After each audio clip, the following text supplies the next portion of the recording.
Um, Tell me a little bit about right now as you're customizing your classroom. I'm sure there are certain things that um, you're a little bit more traditional at, and then there are other things that you've gone down the customized road. But what's something that you're currently working on converting from traditional to customized, and how are you approaching that? My chemistry class right now has been the one I held on to as more Mr. Roger, traditional. please contact the office.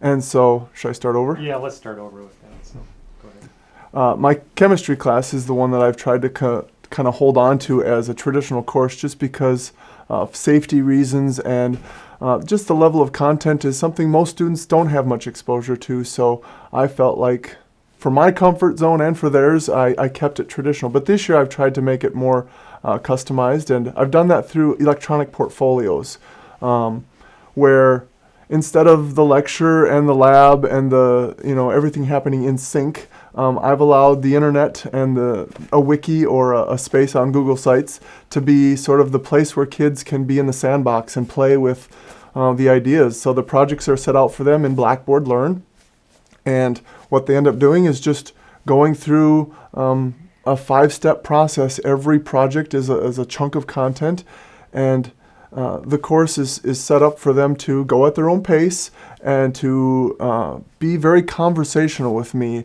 I don't do a lot of lectures. I do a Thursday crash course for about 25 minutes, and that's the only time I'm up in front of the class. So a lot of the content is coming from online textbooks or traditional textbooks, but it's not coming it's coming asynchronously. It's not coming during that 50-minute block of time. I'm just sitting down every moment with students one by one and seeing where they're at. The labs have been a challenge in terms of having the equipment ready for them and the safety procedures in place and knowing if the lab is going on, what to do with the kids that aren't doing the lab, because I need to be there, I feel like, for safety reasons. So I'm still struggling with the lab part of customizing science, just on a logistical standpoint of having the equipment ready and being safe has been my biggest concern. But I really enjoyed the electronic portfolios. They've given kids a chance to really take chemistry further than I've been able to take it with some, and for others maybe to keep it at a level where they're not overwhelmed. So in a small school, I feel like, again, that's customization. That's giving the kids, each of them, what they need when they need it at a level that they're ready for. So my chemistry class, you could argue, is not as rigorous as some because for some it's not, but for others I feel like it's almost AP chemistry where some kids are taking it, and I can see that early on with certain kids going hard and going fast, and others laid back a little bit more. So how do you handle that with some kids really going in deeper and more challenging? How do you challenge all kids but yet still make sure that they're at a place where they need to be if they're not there at the same time? Is that a struggle? Yeah, I think for the top kids or the motivated kids or the kids who are pursuing maybe a science future, it isn't very challenging for me. I just say go, and they do go. And the challenging part then is for me to be ready for their content questions, and I have to be willing to say, I don't know. I just came out of a class where I had to tell Brooke, I don't know. I'll let you know tomorrow what we can do with that. So for those kids, it's not a big challenge I don't see. I see for the middle group, maybe some of those who need to be pushed, who aren't pushing themselves, that's the biggest challenge for me. And my phrase is, you got to own your learning, and they're not there yet, some of them. And so for me, the kids who challenge, I feel like I can still give them a baseline, level of content, and I feel like they're going to be scientifically literate. But it's those kids sort of in the middle that I find to be the biggest challenge, to push them without making them. Mm-hmm. So what is it, you seem to find that both ends this fits well. What is it about the middle group is it a motivation issue, you think, or? That's what I see in I'm thinking again about the chemistry group that I just have. They are a very motivated group, the top tier, if you will, and then the middle group could be there, should be there. I see them seeing their peers excel and them sort of saying, that might be too much work, or I don't know if I can do that. And when I don't say you have to, or that this test for this group might be slightly different than this test for this group. Some of those folks are just satisfied, with the status quo, and I'm trying to find ways, again, I think, as I always have, really, to motivate all those kids. But I haven't seen that middle group really push like I want them to. Now, you mentioned chemistry was one of your later ones. Mhm. What were some of the early ones that you found were easier to customize right away? For me, biology was an easy one to customize. Number one, I'm a biology major coming out of a very strong background in biology. So for me, the content has never been scary, and I felt like whatever question they could ask, I could get them to the answer fairly quickly. And so for comfort zone reasons for me, that was a fun one to do. And I think the content too for biology is more storytelling and not so heavy in the math. And so for me, students had easier access to the content. It could come through a video. It could come through, examples or storyline. And so for me, that was an easy one to pick right away. So it's a little more flexible? Yeah, I think so. It's a softer science, and I think, you can learn ecology in a lot of different ways. You can study something close to home. You can study something far away. It's not abstract all the time. When you get into genetics and stuff, it becomes more abstract. But it's a topic, and I think the labs for biology too can be more open-ended and flexible. So the equipment isn't such a big issue, Sure. and the safety issues aren't so glaring. No, I understand that. Were you going to ask a question, Rainer? I was. I'll Okay. come back. When you look at where you are now with customizing and moving the students forward, what things do you struggle with? What makes it hard to customize for you? I think I talked about the bottom group coming along and getting a baseline, but I still see it not working for some kids or some family groups, or for some reason there's still a segment of the population here that hasn't bought in at all. Mm-hmm. And for me, I feel like I'm doing them a disservice by letting them fail or trying to push them as much as I can. But again, I have to remember that even in the traditional model, I still had a group of students who I could not reach to the level I was hoping to reach them. So it's still a struggle for me to think about, all right, we're customizing. Every kid's going to get exactly what they need. And then I'm still seeing students who are struggling. That part has been a challenge. Another part has been a big challenge is the whole idea of school paradigms for parents. And kids think school is about teachers telling you what you need to know. School, is supposed to be about bells and class periods and all these structures and norms that have been put in place through the time that school has been around, and we're breaking those down, and that change is not pretty and it's not easy. So that, I would say, that's probably even a bigger challenge, is just getting through the scheduling, and the expectations of kids, redefining the roles of the teacher, redefining the role of the kid, helping the parents to see all of that in sync, and using language that everybody understands to talk about these things is what Mr. Selchert, what my superintendent is trying to make happen on a large scale, and what each teacher is trying to make happen inside her classroom or inside his classroom. Well, you touched on two things I do want to get to eventually, the role of the teacher and the students and the parents. But one more barrier question or struggle question. Are there certain structures in the school system that are still barriers to you that, boy, I could really take customization down this road except for this? Are there things that are in the way? One thing that's not in the way is technology here, and we really have devices and systems in place. I feel like for the technology did not be in the way. I could see a lot of teachers maybe thinking that or believing that's true. It can work, and our technology coordinator and the systems we have in place seem to work out nicely. The biggest barrier to me is still that student expectation of I'm a sponge, you're supposed to, feed me with information, spoon feed me, if you will.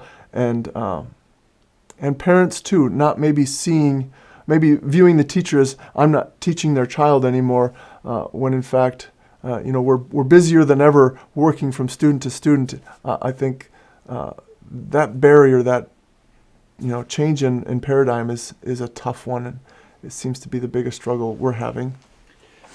That's such a good point. Is that I think like you mentioned, even in a traditional environment, you're going to have students that aren't succeeding. Mm-hmm. In this environment, you're having students that aren't succeeding perhaps, or aren't reaching your expectations. But in that traditional environment, you didn't perhaps have students that would have excelled, but now are excelling.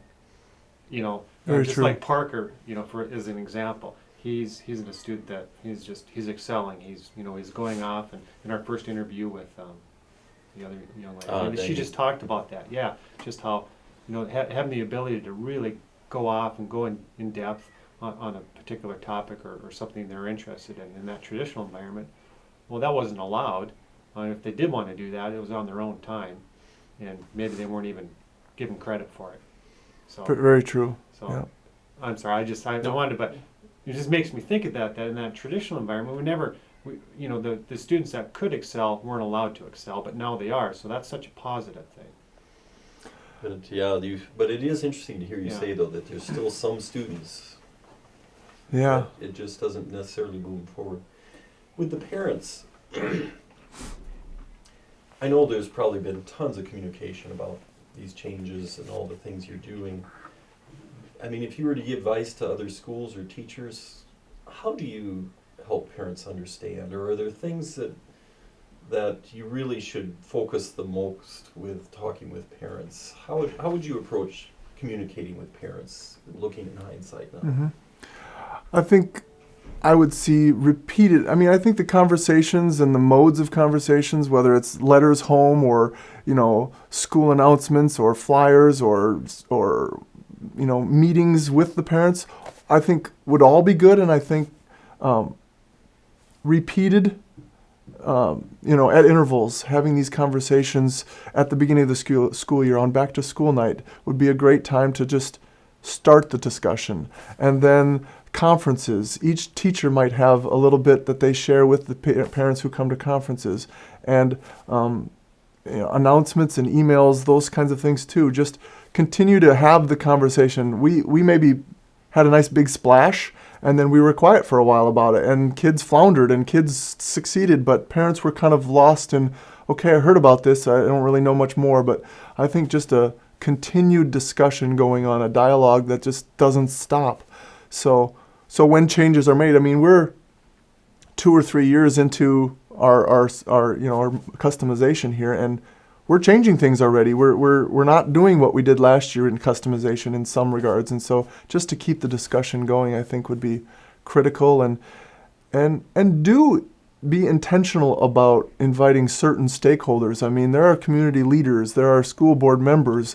I mean, these people need to be especially targeted, I think, in having them be in the know about what's going on, so that word gets out. I mean, if those are the pillars of the community, they're in the circles that they need to be in to let this thing happen and happen the right way with the right communications being sent out. I think that would keep more of the communications positive. Is there a particular aspect of Customize that parents have the hardest time grasping?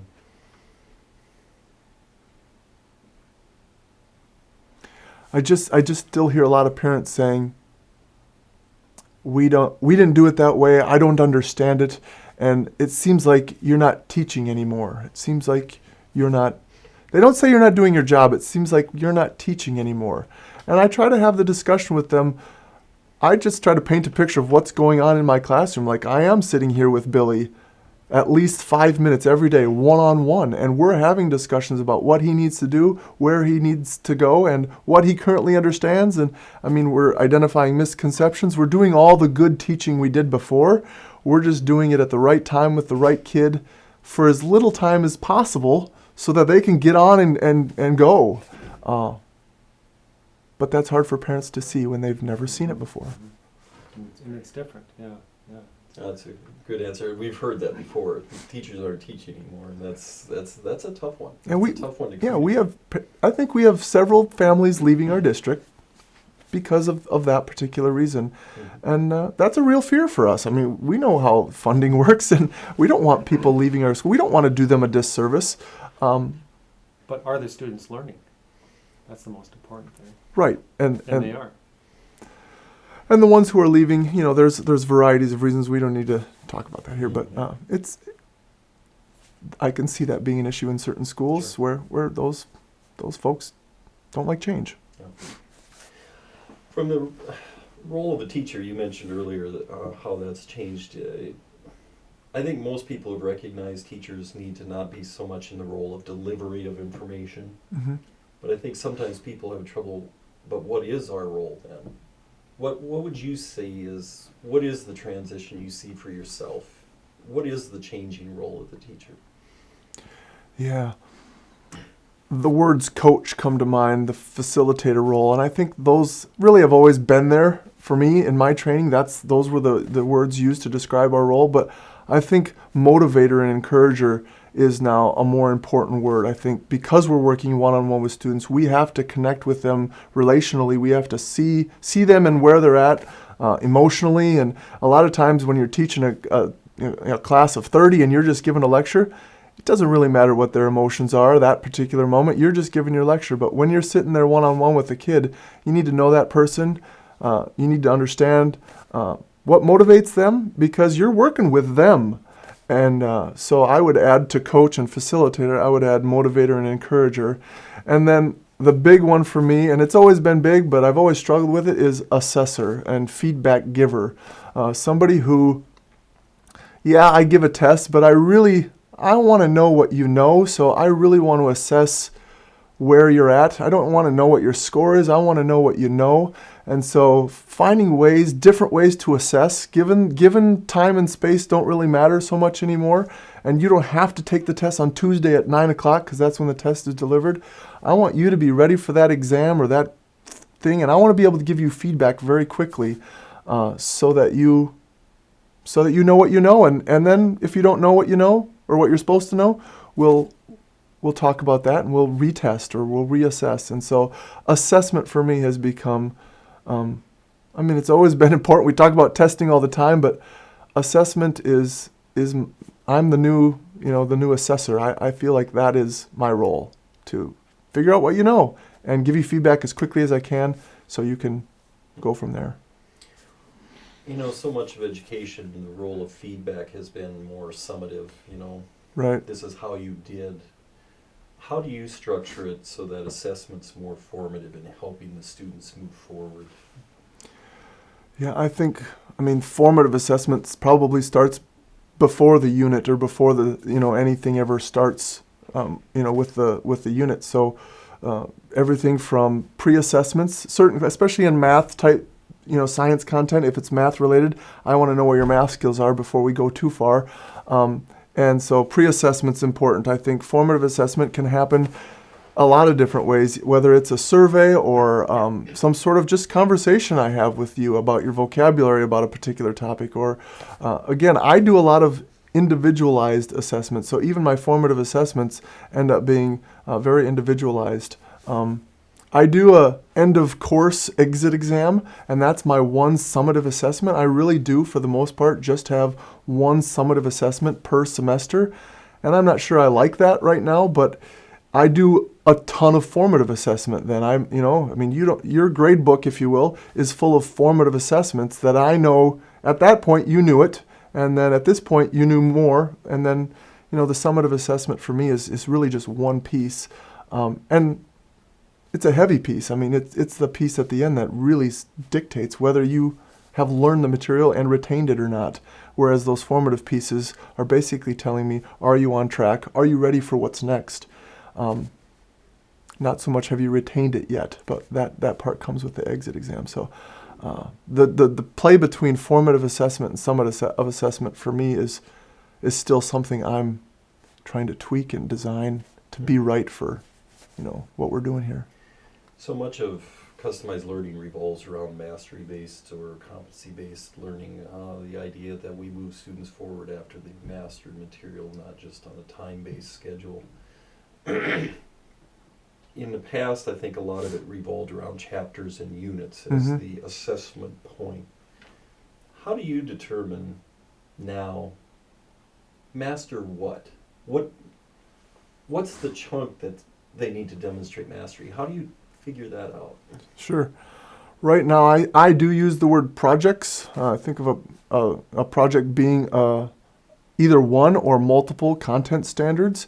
And those standards in science range from skills and inquiry-based kinds of mastery level material to content material to habits of mind, organization kinds of things. It's all weighted in there differently, but I sort of see it as a three-piece, the inquiry skills, the content, and the sort of the habits of mind that bring about a good student.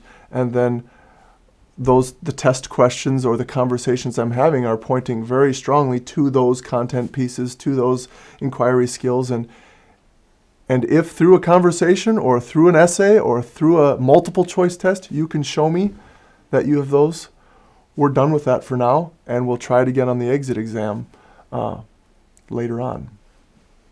What learning have you had to do to make changes to customized? What have you had to go be a self-directed learner on? I've done enough technology work in my past to feel pretty comfortable with creating web pages, helping students create wikis. I think technology literacy for the teacher is a big deal, and I see it as a hurdle for some teachers to move in this direction because they're fearful for their own ability to create and design in the technology and to be able to help the students with the technology. So I've had to learn and relearn, that technology piece. Devices come faster than, and new updates come faster than we can even remember the old ones. But that part of it is big. Another part for me has been just learning a new way of approaching the content. The content used to be this be-all, end-all, this is what I teach and this is what's important and here's the scope and sequence and let's do this. And now it's a paradigm shift. I've relearned that, the content can be accessed a lot of different ways and there's no one particular piece of no golden nugget that's so precious that everybody has to have it in the same way. And so just relearning that has been a big challenge for me. You're really giving us good stuff here. I appreciate all your comments. Actually, I'd love to let this go on, but I know we probably need to move on. But I did want to ask you one other one. When you look at some students you've got that, one of the things I think that is misperception is that there are a group of students who are always the hares and there's a group of students that are always the tortoises. And what I see in customized learning is that every student, sometimes it's the hare and sometimes the tortoise. How do you deal with kids when they're struggling, and how do you get them past that in an environment where, because it's customized, you want to try to get them to mastery and not just gloss over and we're going to move on regardless? Mm-hmm. How do you deal with the kids that suddenly become the tortoise and can't move as fast as you want? Is that a difficult thing to deal with? Very much. As you're asking me the question, I'm thinking of students by name and some of the struggles I've had. And a lot of times, depending on their age, some of the upperclassmen, I feel like I can draw out of them maybe some of their future goals, sort of get them to see the perspective of what they're doing now, preparing them for what they want to do. Some of them, I think, have sort of lost. They've played the game of school. They know how it works, and now we're asking them to actually think and go after information themselves and be proactive about their learning.